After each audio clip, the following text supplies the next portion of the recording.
दोस्तों एक बार फिर से आपका unique all in one classes में हार्दिक स्वागत है।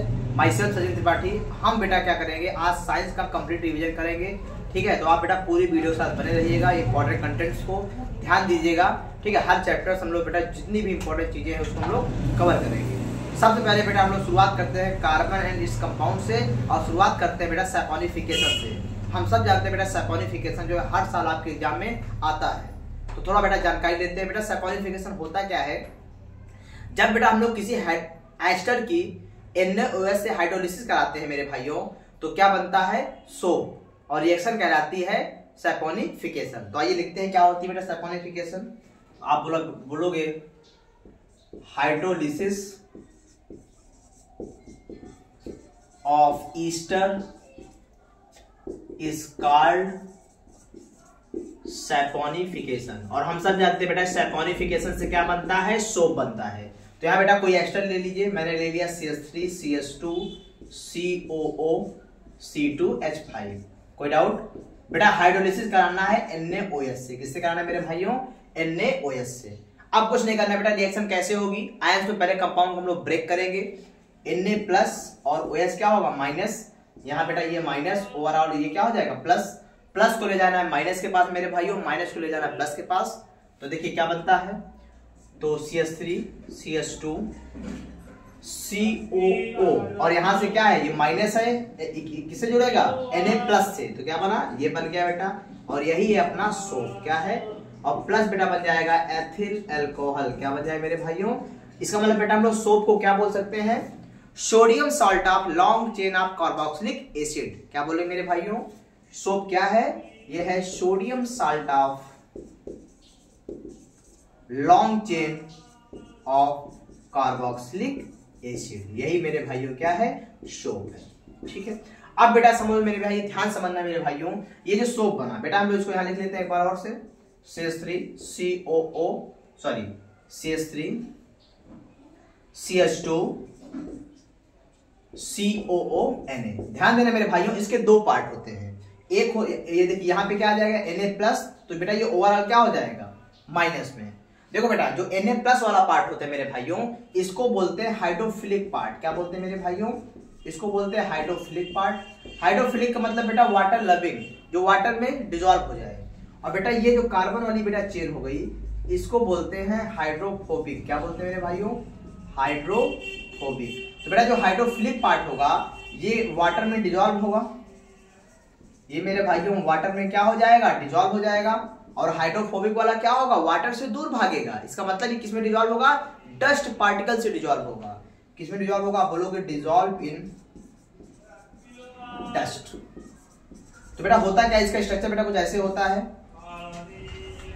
देखो मेरे भाइयों, इसका स्ट्रक्चर जो है कुछ ऐसे होता है बेटा, इसको बोलते हैं मिसेल फॉर्मेशन। क्या बोलते हैं मेरे भाइयों, मिसेल फॉर्मेशन। क्या बोलते हैं इसको, मिसेल फॉर्मेशन। देखो बेटा ये जो पार्ट है ये Na प्लस वाला पार्ट है। क्या मेरे भाइयों, ये वाला पार्ट क्या है, Na प्लस वाला है। तो बेटा चारों तरफ क्या होगा, वाटर से ये सराउंड हो जाएगा। अब बेटा ये जो पार्ट होगा ये कौन सा पार्ट है, CH3 CH2 CO वाला पार्ट है। मतलब बेटा ये बीच में क्या होगा, डस्ट से क्या होगा मेरे भाइयों, मिल जाएगा। और फिर क्या होगा बेटा, आपके कपड़े क्या हो जाएंगे, साफ हो जाएंगे। तो बेटा ये था क्या, सैपोनिफिकेशन। अब बेटा ये था ये, और कुछ चीजें बेटा पूछते थे, सोप और डिटर्जेंट में डिफरेंस क्या होता है। तो देखो मेरे भाई, सोप क्या होता है, जो केवल सॉफ्ट वाटर से रिएक्शन करता है, और जो डिटर्जेंट होता है बेटा वो हार्ड वाटर से रिएक्शन करता है।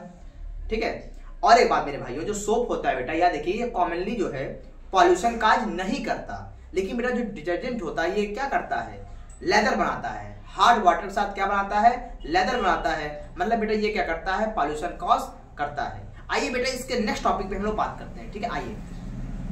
ठीक है मेरे भाइयों, अब हम लोग क्या करें बेटा, कार्बन इट्स कंपाउंड से जो क्रूशियल क्वेश्चन आते हैं उन पे बात करते हैं। देखिए बेटा कार्बन कंपाउंड में 5 जगह से क्वेश्चन आते हैं।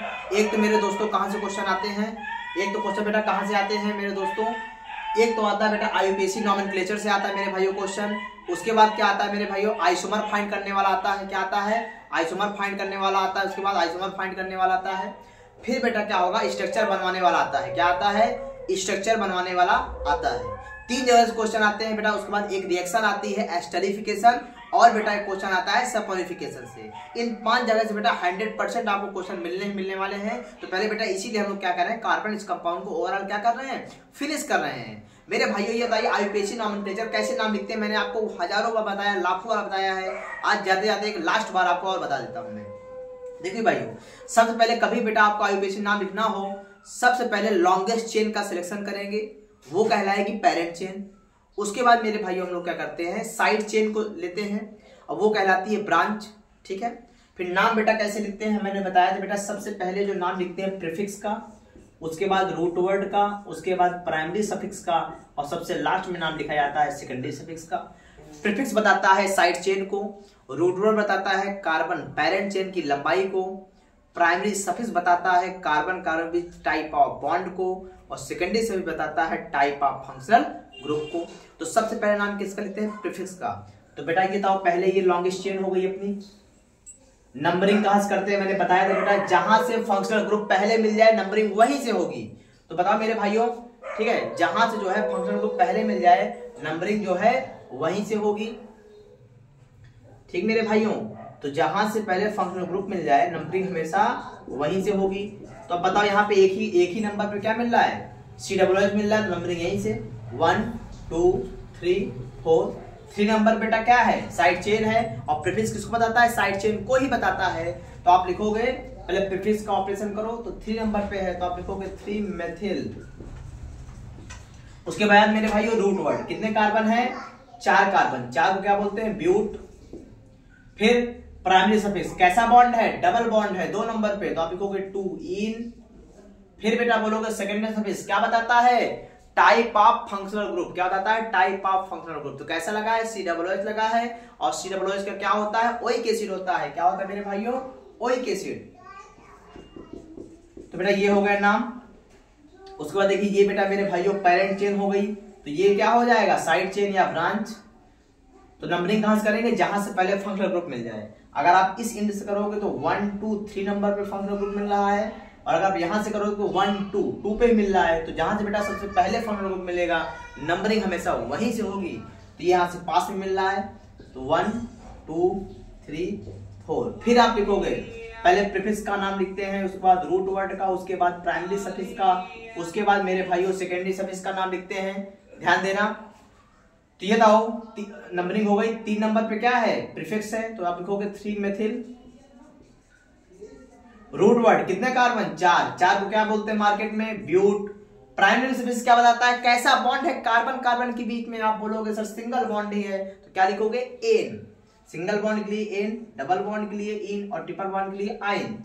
फिर सेकेंडरी से बताता है कैसा फंक्शनल ग्रुप लगा है, तो CO लगा है। CO का मतलब क्या होता है, कीटोन होता है। और कौन से नंबर पे लगा है, आप बोलोगे 2 नंबर पे, तो क्या लिखोगे, कीटोन का सेकेंडरी सफिक्स क्या होता है, ओन। क्या होता है मेरे भाइयों, ओन। तो आप लिखोगे 2 ओन, या इसको ऐसे भी सकते हो 3 मेथिल, 2 को पहले लाओ, 2 ब्यूटेनोन। Any doubt.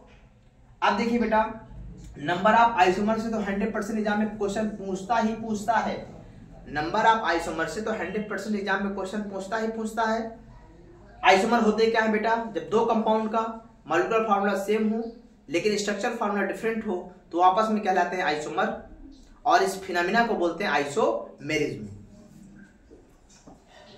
देखिए बेटा C5 एस्टोल का अगर बेटा आपको आइसोमर बनाना है तो पहले ये जानना पड़ेगा ये है क्या, इसके मॉलिक्यूलर फार्मूला का आपको ज्ञान होना चाहिए मेरे भाइयों। तो C5 एस्टोल मेरे भाइयों ये क्या होता है, तो ये था, ये यहाँ पे हाइड्रोजन का नंबर कार्बन के जस्ट डबल से 2 ज्यादा है। इसका मतलब सर ये तो CnH2n+2 टाइप का है, इसका मतलब ये अल्केन है। क्या है ये, अल्केन है। आप सब जान गए कि अल्केन है, इसका मतलब कार्बन कार्बन बीच कैसा बॉन्ड होंगे, सिंगल बॉन्ड होंगे। अब तो आइसोमर ऐसे बनेगा, चुटकियों में बनेगा। कैसे, 5 कार्बन है बेटा, पहला स्ट्रक्चर 5 कार्बन स्टेट बना दो हवा में, हवा बना दिया। उसके बाद अब एक पहले 5 कार्बन स्टेट है, कोई ब्रांच नहीं है, तो 1 कार्बन कम करके एक ब्रांच लगाना है। तो 4 कार्बन हवा में, 1 ब्रांच लगा दिया, एक ये हो गया। अब बोलोगे सर अगर स्ट्रक्चर बनाना है तो जो आप यहाँ लगा यहाँ लगा दे, तो मैं बोलूंगा सेम हो जाएगा दोनों। अगर सेम हो जाएगा तो आइसोमर नहीं होगा। तो सर कैसे पहचान करें कि 2 स्ट्रक्चर आपस में आइसोमर है कि नहीं है। पहली बात तो कार्बन और हाइड्रोजन का नंबर क्या होना चाहिए, सेम होना चाहिए। कार्बन और हाइड्रोजन का नंबर क्या होना चाहिए मेरे भाइयों, सेम होना चाहिए। ठीक है, उसके बाद अगर आईयूपीएसी नाम अलग अलग है तो आपस में आइसोमर है, और अगर आईयूपीएसी नाम अलग नहीं है तो फिर इसका मतलब अगर आईयूपीएसी नाम सेम हो गया तो फिर आइसोमर नहीं होंगे। तो यहाँ पे लगाओगे तो दोनों क्या हो जाएंगे, सेम हो जाएंगे। तो बेटा एक काम करें, एक कार्बन कम करके एक और ब्रांच लगाते हैं। तो 3 कार्बन हवा में, एक यहाँ ब्रांच, एक यहाँ ब्रांच, तो बेटा कुल कितने आइसोमर हो गए, 3 आइसोमर। इतना करोगे 3 नंबर एग्जाम में आपको दे देगा। ठीक है, अब देखो मेरे भाइयों C3H8O, C3H8O। ठीक है मेरे भाइयों, तो पहले पहचान करें ये है क्या, हाइड्रोजन का नंबर कार्बन के जस्ट डबल से 2 ज्यादा है और एक ऑक्सीजन है, इसका मतलब सर ये CnH2n, ठीक है, +2O वाला है। अरे सर ये तो अल्कोहल का भी हो सकता है और ईथर का भी हो सकता है। इसका मतलब या तो ये अल्कोहल है या तो ये ईथर है। तो इसका मतलब जो आइसोमर बनाएंगे कुछ स्ट्रक्चर अल्कोहल के बना देंगे और कुछ स्ट्रक्चर ईथर के बना देंगे। तो कैसे बनाना है, 3 कार्बन हवा में, यहां लगा दिया OH, तो एक ये बन गया। तो क्या इस OH को यहां नहीं लगा सकते, बिल्कुल। तो आप बोलोगे यहां करिए, ये हो गया। अब इसके अलावा अल्कोहल नहीं बनेगा, आप ईथर का बना दीजिए। 3 कार्बन हवा में, ईथर क्या होता है मेरे भाइयों, 2 अल्किल ग्रुप के बीच में O लगा दो, मतलब COCC। तो देखिए 1 2 3, इसके भी कितने आइसोमर हो गए मेरे भाइयों, 3। आइए हम लोग बेटा नेक्स्ट टॉपिक पे बात करते हैं। ठीक है, देखो मेरे भाइयों अब हम लोग क्या करेंगे, इंपॉर्टेंट केमिकल रिएक्शन पे बात करते हैं, जहां जो बेटा ऐसी रिएक्शन जो किसी न किसी आपके साल जो है आपके एग्जाम में आई ही आई है। हमने क्या किया, उन सारी वीडियोस, सारे केमिकल रिएक्शंस को जो है एक ही वीडियो में आपको प्रोवाइड कर दिया है। तो ध्यान से देखना मेरे भाइयों, कुछ रिएक्शंस दी हैं और बहुत ही इंपॉर्टेंट रिएक्शन है। देखिए मेरे भाइयों, पहली रिएक्शन क्या है, जिंक प्लस NaOH। जनरली बेटा हम सब जानते हैं मेटल की रिएक्शन अगर हम लोग डाइल्यूट एसिड से करते हैं मेरे भाइयों तो क्या बनता है, मेटल का साल्ट बनता है और हाइड्रोजन गैस बाहर निकल जाती है। लेकिन अगर मेटल की रिएक्शन आप किसी बेस से कराते हो तो ऐसा नहीं होता है। लेकिन बेटा in case of zinc plus NaOH क्या होता है बेटा, H2 गैस इवाल्व होती है और एक यूनिक टाइप का प्रोडक्ट बनता है। ठीक है, उसको हम लोग देखते हैं। तो बेटा ये क्या हो गया, एक तरह का एक्सेप्शन हो गया। और हम सब जानते हैं बेटा केमिस्ट्री में जो एक्सेप्शन है वो क्या है, इंपॉर्टेंट है। तो आप हमसे ये पूछ सकते हैं सर कि ऐसा क्यों होता है कि मेटल जो है NaOH रिएक्शन करने के बाद H2 गैस की इवाल्व नहीं करता, लेकिन यहाँ पे आप बोल रहे हैं करेगा।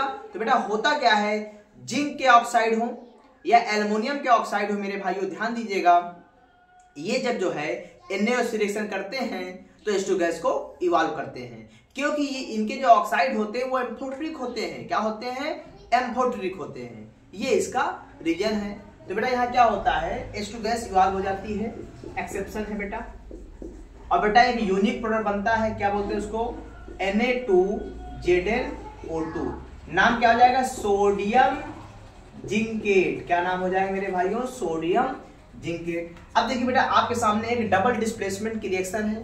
मैंने कई बार बताया बेटा, डबल डिस्प्लेसमेंट की रिएक्शन कभी भी आए आपको क्या करना है, कंपाउंड को आयंस में ब्रेक कर देना है और प्लस को ले जाना है माइनस के पास, माइनस को ले जाना है प्लस के पास, और जो बने आपको बना देना है। तो आयंस में ब्रेक करिए, बेरियम के ऊपर प्लस, Cl के ऊपर माइनस, Na के ऊपर प्लस, SO4 के ऊपर माइनस, प्लस को माइनस के पास, माइनस को प्लस के पास, ये NaCl बन जाएगा। क्या बन जाएगा मेरे भाइयों, NaCl प्लस BaSO4। क्या बन जाएगा मेरे भाइयों, BaSO4। Any doubt? अब देखिए बेटा इसने क्या किया, थोड़ा सा चालाकी कर दिया। इसने आपको बेटा स्ट्रक्चर ना देके नाम दिया है और बोला उस पर कंसंट्रेट H2SO4 लगाया गया। तो पहले इसका स्ट्रक्चर बनाएंगे तब नाम लिख पाएंगे। कैसे बना, मैंने आपको तरीका भी सिखाया था बेटा। ब्यूटेनॉल है, क्या है मेरे भाइयों, तो इसका मतलब 4 कार्बन है और N लगा है ना, तो सिंगल बॉन्ड, और 2 पे है मतलब 2 पे क्या लगा है, OH लगा है। बस अब क्या करना है, अब चारों तरफ हाइड्रोजन लगा देना है। बस थोड़ा सा एग्जामिनर ने बेटा चालाकी कर लिया। अगर कॉन्सेप्ट क्लियर है बेटा तो चालाकी का कोई फर्क नहीं है। अब बेटा बताइए इसका फंक्शन क्या होता है, इसको देखते ही आपको चेहरे पे मुस्कुराहट आ जाएगी। ये क्या है, डिहाइड्रेटिंग एजेंट है। क्या करेगा, कंपाउंड से वाटर मॉलिक्यूल को बाहर निकालेगा, मतलब ये डिहाइड्रेटिंग एजेंट DA है। कंपाउंड से वाटर बाहर निकालेगा, वाटर बाहर निकालने का मतलब H+ और OH- के फॉर्म में वाटर को बाहर निकालेगा। इसका मतलब एक कार्बन से OH को बाहर करेगा और एक कार्बन से किसको बाहर करेगा, H को। आप सुनिए, आप यहां से भी H को निकाल सकते हो, यहां से भी निकाल सकते हो, कोई नियम नहीं है, ठीक है। आपके लेवल पे कोई नियम नहीं है, लेकिन जब आप 11th स्टैंडर्ड में जाओगे बेटा तो आप वहां पे जान जाओगे कि ये वाला हाइड्रोजन जाएगा ना कि ये वाला। तो अभी आपके लेवल तक आप किसी भी हाइड्रोजन को निकाल सकते हो, हमने इसको निकाला। अब बताइए बेटा, जब दोनों की वैलेंसी एक एक कम हो गई तो बीच में क्या आ जाएगा, डबल बॉन्ड। तो ऐसे देखिए डबल बॉन्ड आ गया, मतलब क्या बन गया मेरे भाइयों, ब्यूटीन बन गया। तो एक बात क्या सीखा बेटा हम लोगों ने कि अल्कोहल के डिहाइड्रेशन से क्या बनता है, अल्कीन बनता है। फिर देखिए इसी का बेटा रिवर्स एक रिएक्शन पूछ लिया। अब बताइए अगर अल्कोहल से वाटर निकालने पे ब्यूटीन बनेगा तो ब्यूटीन पे वाटर ऐड करने पे क्या बनेगा, अल्कोहल बनेगा, सेम प्रोडक्ट बनेगा। तो बेटा कॉमन रिएक्शन है, बताने की जरूरत है, आप बोलोगे सर बिल्कुल नहीं है। वैसे अगर देखना देख लीजिए, कैसे देखेंगे, यहाँ देखिए ब्यूटीन मतलब डबल बॉन्ड है, डबल बॉन्ड पहले ब्रेक होगा तो एक तरफ प्लस आएगा एक तरफ माइनस आएगा, और वाटर का मतलब क्या होता है, H+ और OH माइनस, प्लस को माइनस के पास, माइनस को प्लस के पास।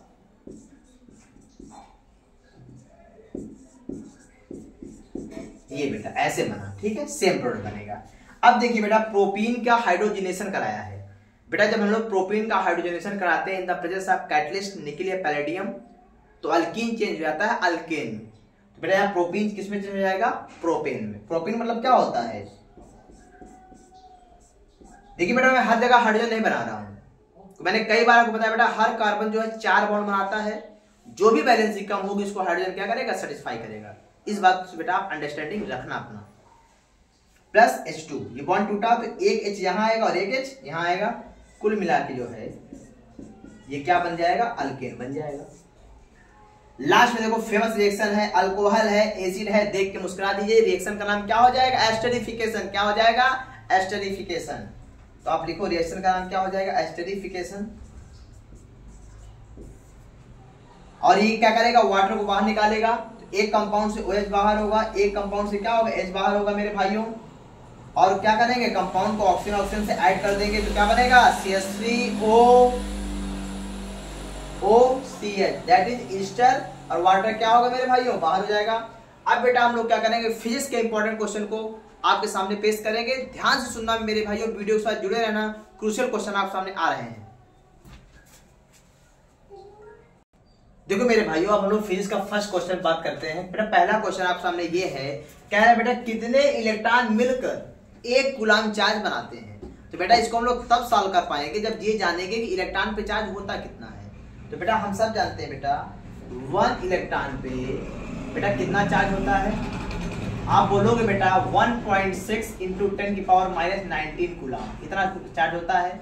तो बेटा बोला कि एक कूलम चार्ज बनाना है, तो बेटा यहां से जो है एक कूलम की वैल्यू बेटा किसके बराबर हो जाएगी, ये हो जाएगा 1/1.6 × 10⁻⁻19। अरे एनी डाउट, हमें क्या चाहिए, एक कूलम चार्ज बनाने के लिए कितने इलेक्ट्रॉन लगेंगे, मतलब इलेक्ट्रॉन का नंबर जानना है। तो मैंने क्या किया, 1 कूलम इसका शुरू किया, तो ये ऊपर और ये क्या हो जाएगा, नीचे आ जाएगा। अब बेटा इसको सॉल्व करना है, 10⁻⁻19 जो है ऊपर जाएगा तो क्या हो जाएगा, 10⁻+19। तो बेटा 10⁻+19 को मैं 10 × 10⁻18 लिख दूं, आप बोलो लिख दीजिए क्या दिक्कत है। और नीचे क्या बेटा 1.6, बेटा इसको आप इससे काटोगे तो ये आएगा 6.25 × 10⁻18 इलेक्ट्रॉन।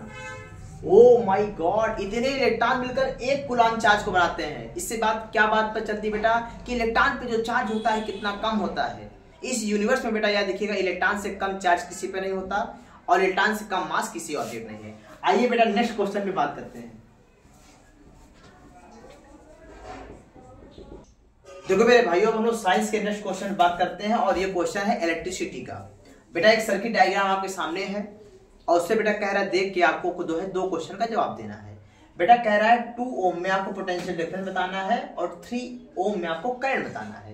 तो मेरे भाई ये क्वेश्चन आप तब सॉल्व कर पाओगे जब आपको थोड़ा सा सीरीज कॉम्बिनेशन और पैरेलल कॉम्बिनेशन की प्रॉपर्टीज के बारे में नॉलेज होगा। हम सब जानते हैं बेटा, थोड़ा सा बात करते हैं सीरीज कॉम्बिनेशन की। बेटा सीरीज कॉम्बिनेशन में क्या होता है, जो करंट होता है सारे रेजिस्टर के क्रॉस सेम होता है, लेकिन पोटेंशियल डिफरेंस सारे रेजिस्टेंस के क्रॉस क्या होता है, वेरी करता है, मतलब अलग अलग होता है। बेटा इसके बाद जब हम लोग बेटा पैरेलल कॉम्बिनेशन देखते हैं बेटा, तो पैरेलल कॉम्बिनेशन में क्या होता है, P for parallel, P for potential difference. मतलब पैरेलल कॉम्बिनेशन में क्या होता है बेटा, पोटेंशियल डिफरेंस सारे रजिस्टर के क्रॉस सेम होगा, लेकिन करंट क्या होगा, वेरी करेगा। कैसे वेरी करेगा, यहां देखिए I करंट आएगा। अब देखिए बेटा इस I के पास 3 रास्ते, तो एक रास्ते में I1 चली जाएगी, एक रास्ते में I2 और एक रास्ते में क्या चली जाएगी, I3 चली जाएगी। तो ये बताइए हमने क्या सीखा कि पैरेलल कॉम्बिनेशन में पोटेंशियल डिफरेंस सेम है। इसका मतलब जितना बैटरी का होगा उतना ही 1 ओम का, उतना ही 2 ओम का, उतना ही 3 ओम का। तो हमें अगर किसी में भी बेटा पोटेंशियल डिफरेंस पूछेगा तो हम रजिस्टर का पोटेंशियल डिफरेंस ना निकालेंगे, किसका निकालेंगे, बैटरी का। बिकॉज जितना बैटरी का होगा उतना सारे रजिस्टर का होगा। तो अपना टारगेट क्या है बेटा, बैटरी का पोटेंशियल डिफरेंस निकालना। कैसे निकालें बेटा, हम तो जानते हैं बेटा पोटेंशियल डिफरेंस V क्या होता है, I इंटू आर इक्विवेलेंट। तो बेटा I कितना है, I गिवन है, कितना है 22 एम्पियर। सर आर इक्विवेलेंट नहीं पता, तो बेटा आइए निकालते हैं आर इक्विवेलेंट। तो 1 अपान आर इक्विवेलेंट क्या हो जाएगा पैरेलल का, 1 अपान R1 प्लस 1 अपान R2 प्लस 1 अपान R3। एनी डाउट, तो 1 अपान 1 प्लस 1 अपान 2 प्लस 1 अपान 3, एलसीएम हो जाएगा 6। मेरे भाई के ऊपर 6, ये 3 और ये 2। देख लेना बेटा, दिख रहा है 11/6 ओम। तो बेटा इसको रिवर्स कर दोगे तो आर इक्विवेलेंट आ जाएगा 6/11 ओम। आर इक्विवेलेंट कितना आएगा, 6/11 ओम। रखो यहाँ पे 6/11 कट करोगे तो सर पोटेंशियल डिफरेंस आ गया 12 वोल्ट। बेटा ये पोटेंशियल डिफरेंस किसका है, बैटरी का है। तो हम सब जानते हैं 1 का 2 का 3 का वही होगा। तो बेटा पहले का आंसर क्या हो गया, 12 वोल्ट। देखो बेटा दूसरे का आंसर आप लोग देखिए, करंट। बताइए अगर 1 ओम के क्रॉस पूछता तो आप I1 निकालते, 2 ओम के क्रॉस पूछेगा तो I2, 3 ओम के क्रॉस पूछेगा तो I3। सर I1 कैसे निकालेंगे, I1 होगा V/R1, I2 होगा V/R2 और I3 होगा मेरे भाइयों V/R3। तो अपन को किससे मतलब है, I3 से मतलब है। I3 क्या हो जाएगा, V कितना है 22, नहीं सर हाँ 22 नहीं सॉरी 12 वोल्ट आया बेटा। V कितना है 12 वोल्ट और R3 कितना है 3 है। तो मेरे भाइयों करंट कितना आ जाएगी 4 एम्पियर आ जाएगी। और हम सब जानते हैं I inversely proportional to R, जिसका रेजिस्टेंस ज्यादा होगा वहां से कम करंट जाएगी और जिसका रेजिस्टेंस कम होगा वहां से ज्यादा करंट जाएगी। आइए बेटा एक मोस्ट इंपॉर्टेंट क्वेश्चन बात करते हैं। देखो मेरे भाइयों इसमें क्वेश्चन में कह रहा है एक कॉन्वेक्स लेंस जो है वो 4 टाइम्स मैग्नीफाइड जो है रियल इमेज बना रहा है किसी ऑब्जेक्ट की। और अगर कॉन्वेक्स लेंस की फोकल लेंथ क्या है 20 सेंटीमीटर है मेरे भाइयों, तो आपको क्या जानना है, पोजीशन ऑफ ऑब्जेक्ट और पोजीशन ऑफ इमेज। मतलब V पता करना है और U पता करना है मेरे भाइयों। ये बताइए बेटा अब सर क्वेश्चन की शुरुआत कैसे की जाए। तो बेटा क्वेश्चन में ध्यान से देखिए क्या लिखा है 4 टाइम्स रियल इमेज। इसका मतलब अंडरस्टूड हो जाइए बेटा आप लोग, आपको इनडायरेक्टली क्या दे दिया गया, मैग्निफिकेशन। इसका मतलब M कितना दे दिया गया 4। अरे सर अब तो शुरुआत हो जाएगी। We know that M equals to होता है, रियल इमेज है तो आप बोलोगे -V/U। ठीक है M 4 है, ये कितना हो जाएगा बेटा V/U। या यहां से बेटा क्या हो जाएगा V इक्वल्स टू -4U। क्या हो जाएगा V इक्वल्स टू क्या हो जाएगा -4U। Any doubt. अब बताइए आपको V की थोड़ा सा वैल्यू पता चल गई in respect to U। F आपको पता है तो आप बेटा क्या लगाओगे, लेंस फार्मूला लगाओगे 1/F equals to 1/V minus 1/U। बेटा कॉन्वेक्स लेंस है तो फोकल लेंथ क्या होगी पॉजिटिव, बताया था मैंने आपको। तो 1/+20 इक्वल्स टू V क्या रखोगे -4U माइनस 1/U। एलसीएम हो जाएगा मेरे भाइयों 4U, ये हो जाएगा -1 और ये क्या हो जाएगा 4।